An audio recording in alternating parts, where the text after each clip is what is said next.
Sebelumnya MK mengabulkan gugatan perpanjangan masa jabatan pimpinan KPK dari 4 tahun menjadi 5 tahun.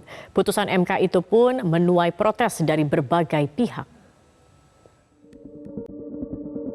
Tanpa diduga dan mengejutkan, Mahkamah Konstitusi memutuskan masa jabatan pimpinan KPK diperpanjang menjadi 5 tahun dari sebelumnya selama 4 tahun. Pertimbangannya, masa jabatan pimpinan KPK selama 4 tahun bersifat diskriminatif dan disebut tidak adil jika dibandingkan dengan lembaga independen lainnya. Dari 9 hakim MK terpecah menjadi 2 kubu. 5 hakim konstitusi setuju masa jabatan pimpinan KPK diperpanjang menjadi 5 tahun.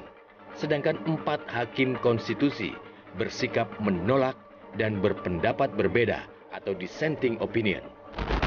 Sebagai penggugat, Nurul Gufron yang juga komisioner KPK mengaku bersyukur MK mengabulkan gugatannya.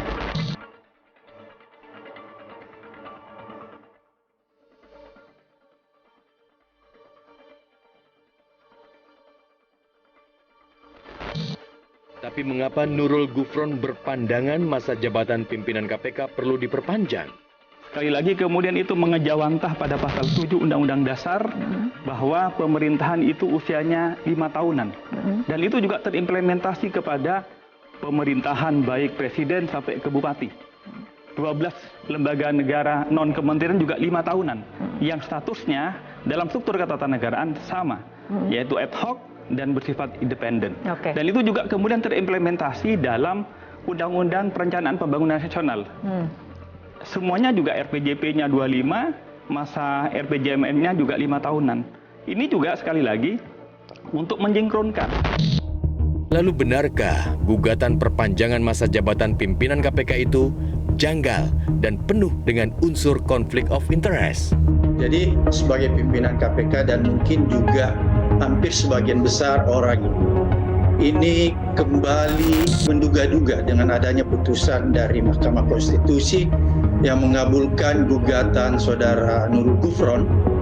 Ini dianggap ada sesuatu yang mungkin dianggap aneh. Kenapa dikatakan aneh? Karena kita lihat bahwa gugatan yang diajukan Nurul Gufron itu sebenarnya bukan berkaitan untuk memperkuat kelembagaan KPK atau memperkuat pemberantasan korupsi, tapi lebih kepada kepentingan pragmatis Nurul Gufron.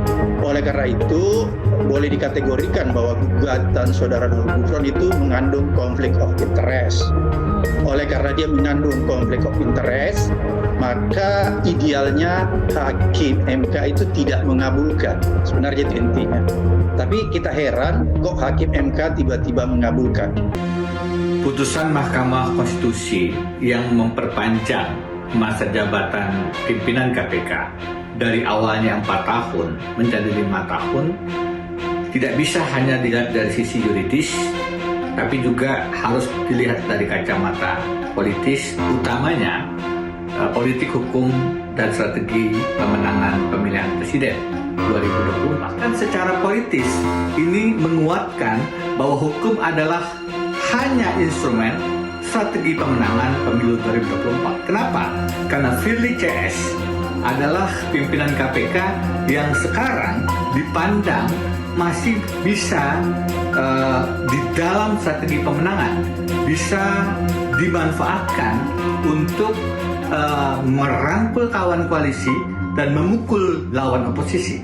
Artinya putusan MK itu memang tidak bulat 100%, namun sayangnya produk hukum MK itu telah bersifat final dan mengikat.